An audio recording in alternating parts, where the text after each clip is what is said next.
It's time to dream bigger. And of course, move your sacred body temple. Now listen, And if I'm saying yes to get love, it's not You're speaking salsa language, so There you go. now I want to move.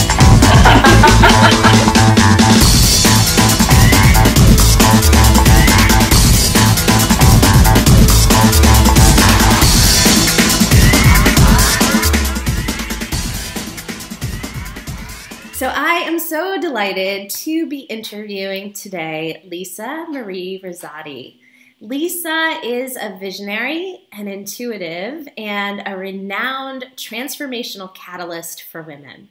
She's the creatrix of the Goddess Lifestyle Plan and Sugar-Free Goddess Program for Women, and co-author of the international best-selling books Embrace Your Authentic Self and In Pursuit of the Divine.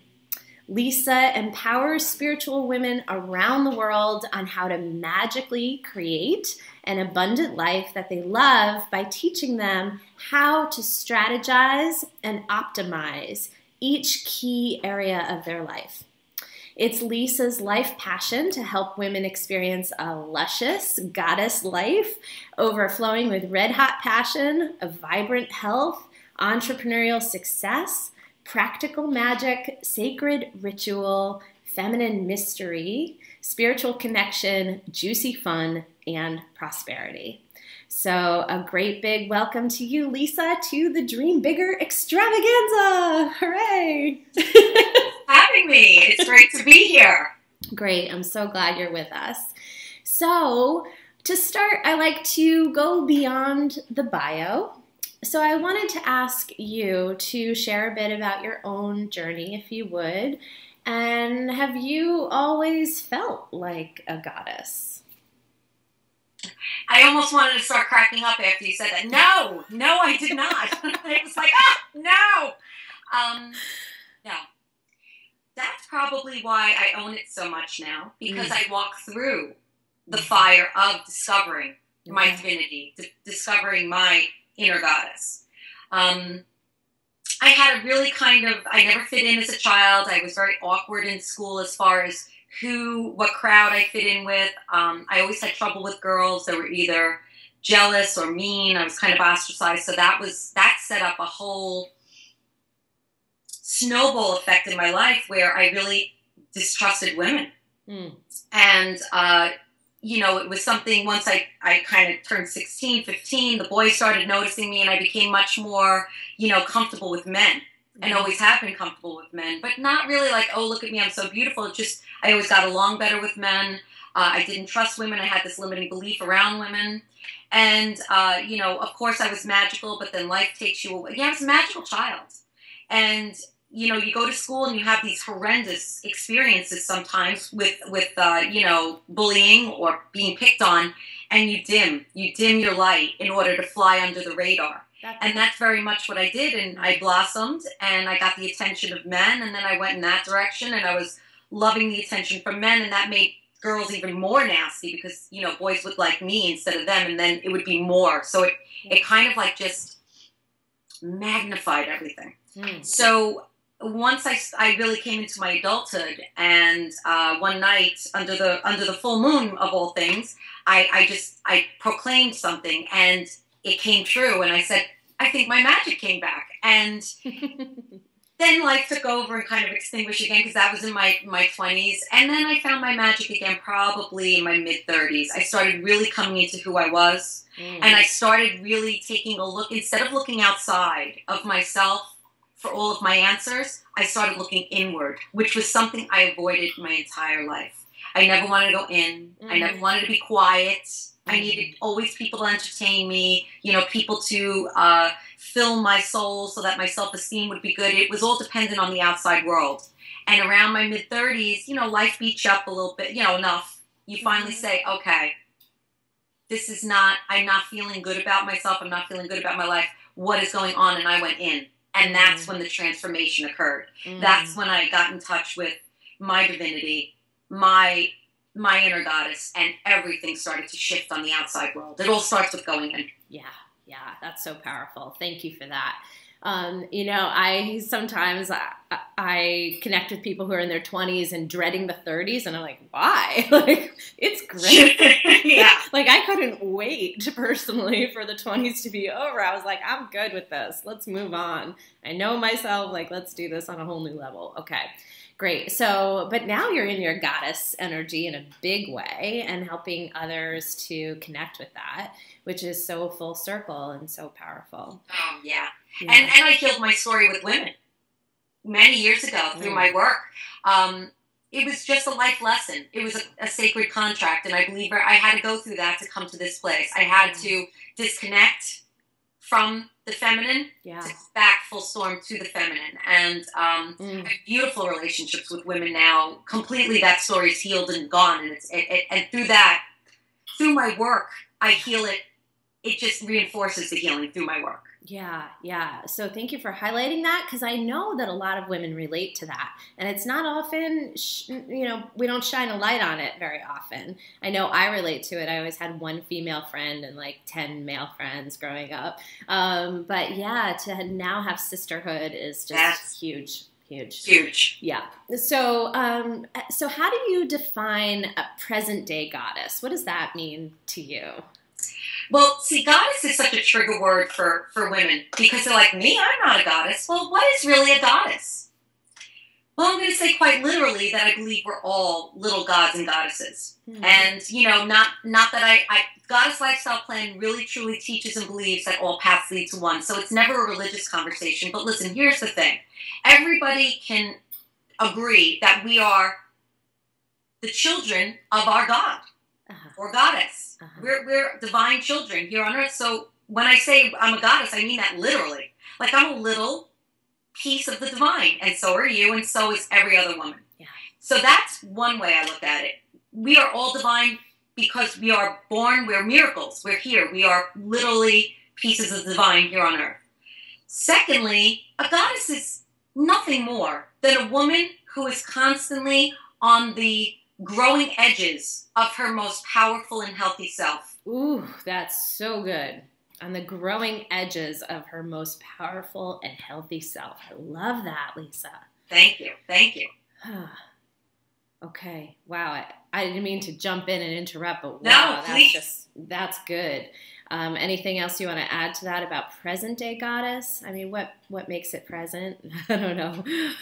Well, being present is very important because with the work I've done with women, I noticed that the women that are struggling the most, they're usually in the past or the future. They're never really here in the moment. And there's a lot of reasons for that. Lots of symptoms. You know, the symptom is that they're really the anxiety. But what's the root of the cause is that, you know, we're culturally conditioned to be in a fear or worry-based mentality. It's cultural. It's really the collective conscious culture. It's like, oh my gosh, the stock market. Oh my gosh, the money. Oh my gosh, jobs. Oh my God, war. And, you know, it's like, it's just everywhere. So it's very hard. We worry, and that's being in the future. We also beat ourselves. Women just love to beat themselves up over their past perceived mistakes because I don't look at things.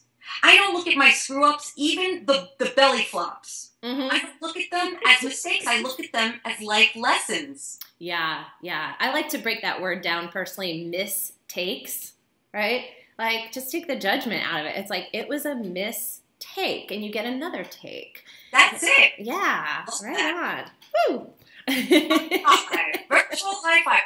You know, that's what the biggest thing for me is. So being a present day goddess is not only being in the here and the now, not only working on who you are in the here and the now. Like I just held circle last night for full moon with my sisterhood. And you know what? I said to them, next year this time, I don't even want to remotely be this Lisa. I want to be the next version. The next evolved and healthy version of this Lisa. I don't even want to look like me, act like me, think like me next year, because that means I'll go to the next level of who I'm meant to be. Yeah. The constant evolution. Constant. And that's really all it is. It's nothing to do with the glamour, although that's nice. Yep. But I'll tell you, most of the time I'm in sweatpants and no makeup, you know? It's being a goddess is not, it's not what you look like. it's an energy you exude that you know that you are divine in your very nature. It's an energy, a presence. Powerful. Okay, so something else I wanted to ask you is that we often hear mind, body, spirit said together, like almost as if it's one word. So why is it essential to nourish your mind, your body, and your spirit? Because they synergistically work together. We are holistic creatures. And that's the reason why you need to work on each of them. Because many times when I'm working with my private clients, I'll notice that one area they've got down pat, but the other one isn't. It just doesn't come together. It just, when we start to work in all of those three areas, everything seems to come together all at once, and we're able to propel our lives forward. Yeah. That's what I call the personal foundation. You know, it's all linguistics and what language resonates for people, but if you're the foundation that your dreams are being built on, and we're dreaming bigger, then you want a stronger foundation. So that mind, body, spirit piece being integral to that. Okay, so how do we nourish? How do we nourish mind, body, and spirit?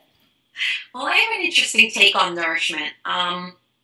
It's actually one of my favorite words, because if we as women collectively really nourished ourselves, this would be a different world. So nourishment for body means to get adequate rest. And, you know, I look around, I have colleagues, friends, they're up 3 o'clock in the morning on Facebook. Sometimes I can't sleep, that's why I know that. But I don't do that as a daily practice. I really look to get 8 or 9 hours of sleep. I need my sleep. I also have the privilege to be able to lay down and rest when I don't feel well. And I do that. But listen, here's the thing. Some women work outside the home, and I think that's fantastic. But when you can rest, are you saying yes to things when you really want to say no? When your body is screaming no? When your mind is screaming no? Are you saying yes to be of service? It really does. You do yourself an injustice, and you do the people that you're actually doing that task for, that favor for, an injustice, because you don't show up in your most healthy and happy self. Yeah. So there's a physical nourishment. Removing sugar out of your daily diet, so important. Removing processed food out of your daily diet, so important. That's where Sugar-Free Goddess was birthed. Because I have this little saying, it kind of plopped out during an interview, and it basically sums it up. And I say, if you eat like crap, you feel like crap, and then you make crappy decisions. And that just sabotages your life. It's just the truth. Don't start with what you're putting in your sacred body temple. Yeah. You're gonna make decisions from that place. You make tired decisions. You make stress decisions. You are what you eat. So you're making processed food decisions instead of whole foods. And also, because I live magically, I will tell you that vegetables and fruits and whole foods, they grow in the sun. So you're eating solar energy. It's just, it makes you feel good. Leafy greens are really, I believe, so healthy for you. They grow in the sun. They absorb the solar energy. And I believe very much, I mean, some people might be laughing at that, but I believe in that we do. If we eat dead food all the time, that's what we're putting. If we eat life itself, we are vibrant from the inside out. So that's my nourishment. And of course, move your sacred body temple. Now listen, I'm not a gym rat, but I do love to dance. So when I was getting ready for the interview, that's how I get in the vortex. I put my earbuds in, my favorite playlist, I put on my makeup, I shake it up a bit. And I just get in that place. I just move that body. Body in motion stays in motion. It's physics. Yeah, absolutely. I'm a salsa dancer. When I'm not coaching on the salsa dance floor. Yeah, so I feel ya.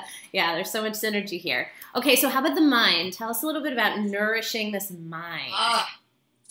Well, there's a few things I can give best practices on that. I do not watch the news because it upsets me so. The news, the media tends to focus on everything that's really horrible, and then in the last 30 seconds, they talk about a nice story. And, you know, I'm like half asleep. I don't really make it to the last story. So all I download is really all of the worst of the worst happening. And, you know, I decided long ago, my husband reads the Wall Street Journal. He watches the news. And I notice that the people that watch the news and really have their fingers on the pulse of the media, they really are not as happy. They're very aggravated about things they saw, they learned. And I have like a little mindset, and my mindset is either my mother will call me or I'll see it on Facebook if something really bad's about to happen. I'm going to find out. I do not need to watch the news. It just upsets me just too much. So I avoid the news, and I avoid the inner critic. I don't try to extinguish my inner critic. When my inner critic pops up, I hear it and I say, thank you, go away. I heard you, now go. And I've gotten to the point where my inner critic is separate from my identity. That's just my little saboteur. That's my little fear monster, whatever you want to call it. When it pops up, I just go, gotcha, heard you, thank you, bye. And I move forward. So nourishing your mind is about what are you filling your head with? Do you talk to yourself as you would your best friend? I would say 99% of women will say no to that. Yeah, beautiful. Right, thoughts are things. Oh, yes. Thoughts are things. I, too, don't watch the news. I'll share that. But I do listen. So that's a conscious choice for me that I listen on the radio, NPR. I'm an NPR listener, in small pieces, right? But I don't watch it because I don't want to be fed the images. I see it in my mind's eye enough, right? So yeah, so this is our real estate. I like to think it is like, this is real estate, right? This is mental real estate, and you're not just going to invite anybody over to plunk down on your property, right? Okay, and on the spiritual level, nourishing that. Can you say more about that, Lisa? Sure. Honestly, each of those are so important. Each are essential, but spiritual practice was really, it's what put the roots into my new way of being, holding space in the world. Because once I stopped with all the chatter and the looking outside, and I went inward, and I talked to my divine presence, that time between me and the gods is sacred. I actually have a few best practices around that I teach my community, my private clients. You know, praying is a beautiful thing, but what I find is a lot of people pray when they need something, and it's really about themselves. Many mornings, I start my day with prayer. I open my workday with an invocation and a prayer. I light candles on my altar. I have another one over there. You know, altars for different purposes. And I start my workday with a prayer. And basically my prayer is, you know, Great Spirit, divine goddess, you know, guide my thoughts, guide my words, guide my actions today to be of the highest good to everyone involved. That's it. It's just a prayer. Show me. Show me. Use me. And it's sometimes I ask for myself. But mostly I ask to be of service, to be a vessel. And I also ask for others when I know they're suffering. Beautiful. Thank you for sharing that. So how do you define goddess energy? Like I mentioned earlier, goddess energy is a presence. Because goddess energy is really getting in touch with the actual fact that you are divinity. When a woman finally comes into alignment and accepts the fact that she is divine in her very nature, she holds herself a little differently. She feeds her sacred body temple different food. Because this is divine. We are divine. And would you, you know, throw a Happy Meal in a church floor if that's where you worship? You don't know. We are a temple. And do we put crap in temples? No, we do not.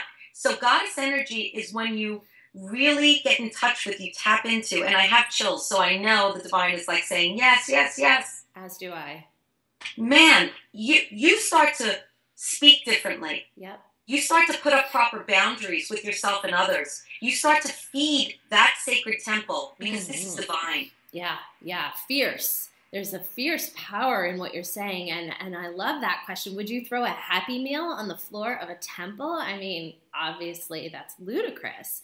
So it's just as ludicrous to think you're just going to throw crap into your physical temple, your physical body.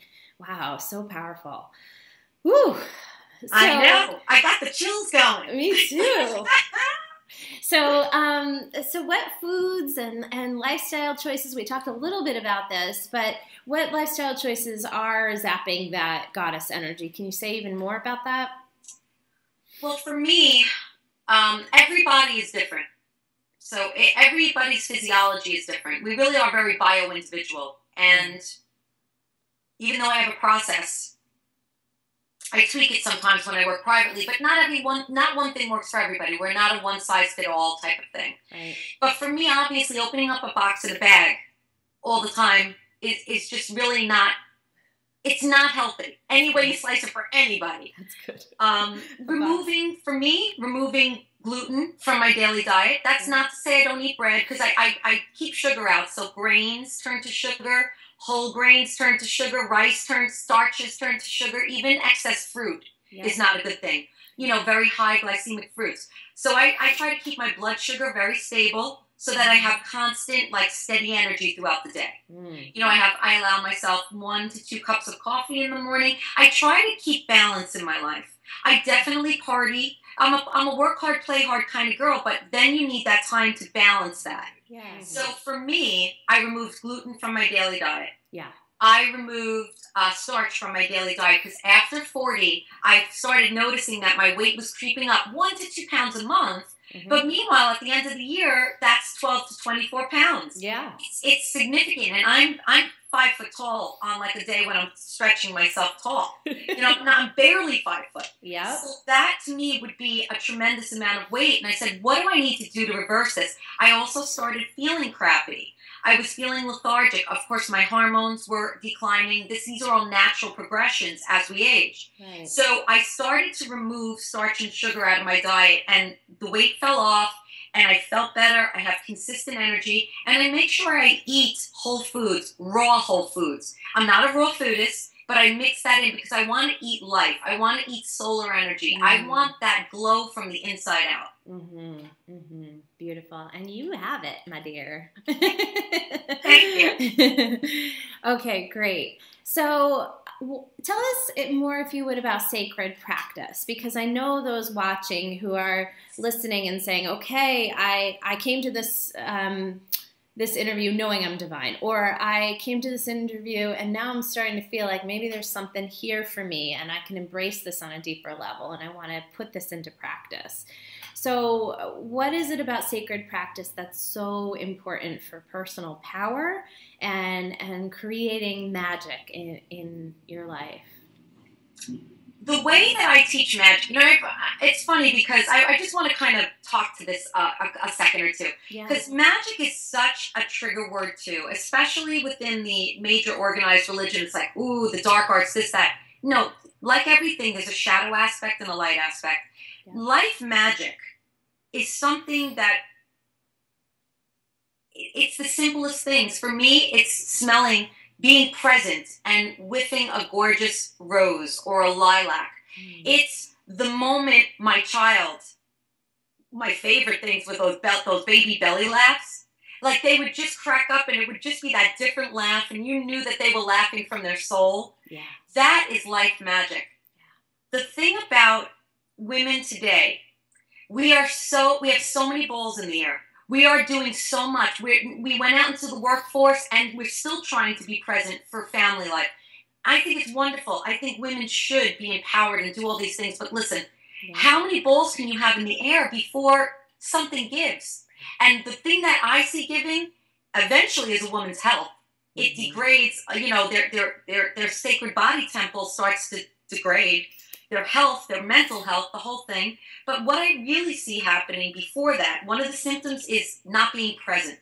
Yeah. Sacred practice brings you into the present moment, where you can connect with the divine, where you can get quiet enough and hear that internal guidance, which I think is the divine speaking to you. It's your compass. Yeah. So how do you get quiet? You start to notice a little bit more. So sometimes I find myself wandering. I'm not perfect. I'm a practice. I practice. That's why it's called a practice, right? I'll find myself not being present, and I'll bring myself back to my present body, my present self, my body. So one of the ways that you immediately can bring yourself back to your body and into the present moment is to just close your eyes and follow your breath in and out of your sacred body temple. That will bring you into the present moment in 1 second. Yeah. If it comes through your nostrils and you follow that breath down to your diaphragm and then back out, you're right here in the moment. Start to stop and smell the flowers. I know that sounds so cliche, but how many of us stop? I've literally pulled over on the side of the road when I've seen a lilac bush. I'm like, I can get wherever I'm going 2 minutes later. And I just go and I activate my senses. That's feminine pleasure. We want to feel pleasure. We are pleasure creatures. So why can't we wear delicious feeling clothing? Buy delicious feeling furniture. I'm all about the texture. I'm all about savoring the taste and listening to things that make me happy, like children belly laughing or birds chirping. Take a moment. Take a bunch of moments. Our life is a string of moments, right? So that's life. It's happening. Be there. Be there. Right. Yeah. And, you know, for me, that's been a challenge in a lot of ways because I'm such a futurist. Like, I'm such a visionary. I see the macro easily. But ultimately, we create from the present moment. That's the point of creation, right? So that isn't in conflict with the future. It's actually going to activate that bigger dream in motion, but it doesn't happen later. It happens now, and now. Right? Yeah. Beautiful. Thank you for that. So for those listening wanting some actionable steps, I know you have 2 key steps that people can start to take right now to really begin to activate their own powerful goddess energy and journey. So what are those steps, Lisa? Well, the first step is about nourishment. So I would say that the first step for me was removing starch and processed sugar, all the white stuff, and see how that feels. And then if that feels good, you could go into taking out the brown stuff too. Because what I've discovered is starch in any form is not at all necessary for health and wellness. It's just not a necessary component, starch. So if you could pull the starches out, that would help. Okay. And start your day with a protein and vegetable breakfast. So what that would look like to me is like eggs, an egg omelet with vegetable spinach, maybe a little bit of feta, in there. But you want to have like a nice vegetable type of omelet or at least a protein and a vegetable. Start your day like that, not with a muffin, not with a bagel, not with a bowl of granola. Start protein, veggie. Definitely the rest of your day, eat a salad. Eat a lot of salads and throw different greens in there. Those are actionable steps. What I like to teach is crowding out. It's not about deprivation. It's like make a better choice. Fantastic. So you have a salad, so you didn't have a sandwich, and it crowded out the bread. I love that. That's fantastic. Yeah. No, if we go. Oops, sorry to interrupt you. So sorry. No, you go ahead. I was saying if we go into that diet mentality, then it's so easy to feel deprived, right? So I have an equation. It's diet equals deprivation. That's how it reads in the brain. The minute that you hear the word diet, it's like, what can't I have? Right. And that's it's like a trigger, especially for naughty people like me that don't like to be told no. Right. I'm like, oh my gosh, you're telling me no? Now I want it 10 times more. Right. So very bad. So I just crowd out. I'm like, okay, I don't need that bread today. I'm just gonna have a salad. I'll eat the bread when it's like I gotta have it. Okay. So it's about negotiation. For me as a woman aging, I will tell you, I'm deeply into my 40s. I just turned 47. Yep. You have to start negotiating. Say more? You need to negotiate your foods. Yeah. It isn't like in my 20s, I could have bread every day. Whole grain bread, no problem. 30s, I was like, meh, not all the time. And now 40s, I'm like, I got to negotiate that. Is it really worth it? So these are the things that happen. And I'm just kind of in tune to that. Yes. So there's body nourishment. Move your body. Dance. Join a salsa class. Yeah. Garden. Dig in the earth. That uses a lot of muscles. Do yoga. Yep. Because that also quiets the mind and stretches the body, builds the core. Very, very, very great practice. Okay. So that's an actionable step there. Yeah. So the first key I'm hearing is about the body, whether it's diet, movement, connecting deeper with the body piece. That is always step one for me in my signature system. It's actually step two, but it's the first thing we do before we start to make transformation. Okay. Because like I said, if you eat like crap, you feel like crap, you make crappy decisions. And guess what? Transforming your life takes a lot of energy. So you have to be in good form, mentally and physically, to take it on. Definitely. There is no magic pill. Sadly. Sadly. Yeah, that might be nice, but, right, we'd miss something. Yeah, good. Okay, and then the second one. The second one is start a conversation with your creator, whoever that is. Start a daily conversation. You know, they're there to listen. The divine is there to listen, to give you guidance. And just start. It could be something as simple as lighting a tea light and just getting quiet for a moment and praying for the world. Praying for something, a cause that you love. Praying for people to not suffer anymore. It could be something for you, but just start a conversation where you get quiet and you open up the lines of communication with your creator. Beautiful, beautiful, yeah. Yeah, I like to think we're in a co-creative universe, right? Whatever that means. It's what I believe. Yeah. I believe 100%. I know that I created this life in partnership with the divine. Wow, what a treat to talk to you. I think we should hang out. Me too. All right, so I know that you have a special free gift that you're sharing with us as well. How to create your goddess life recipe. So can you tell us about it? Yeah, it's a really great workbook, and I'm so proud of the workbook. Once I started working with women more often, I realized something. I would say to them, what do you like to do? And they would look and they'd be quiet for a while and they go, I don't know. Because women, once we become mothers or once we get a career, we tend to be of service. That's in our DNA. And we forget who we are. We forget what we liked back when we were carefree and we could do things we enjoyed doing. So we took on all these responsibilities and these commitments and the family and you know, community, whatever you're committed to. Right. And we start to put our own stuff lower on the priority list because those things need to get done for everybody else. Because we have to do for everybody. It's how we're wired. And what happens is we forget who we are. And we forget what makes us feel juicy. Because we're so of service to everybody else. So how to create your goddess. I look at everything. I mean, obviously I'm a foodie. So everything is a recipe. It's like a dash of this and a quarter of a cup of that.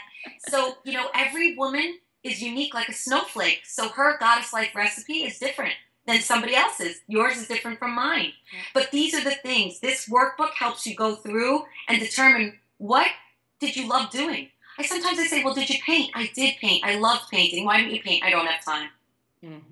So How to Create Your Goddess Life Recipe Workbook works you through the entire thing. You will finish the workbook having your Goddess Life Recipe. And then what happens is you start to infuse your life with those juicy ingredients. And your vibration raises. And via law of attraction, the juicy good stuff starts to flow easily and effortlessly to you. Beautiful recipe. Thank you. All right. So for those who want to learn more and visit your site, could you tell us your website, please? Sure. It's goddesslifestyleplan.com. Great. goddesslifestyleplan.com.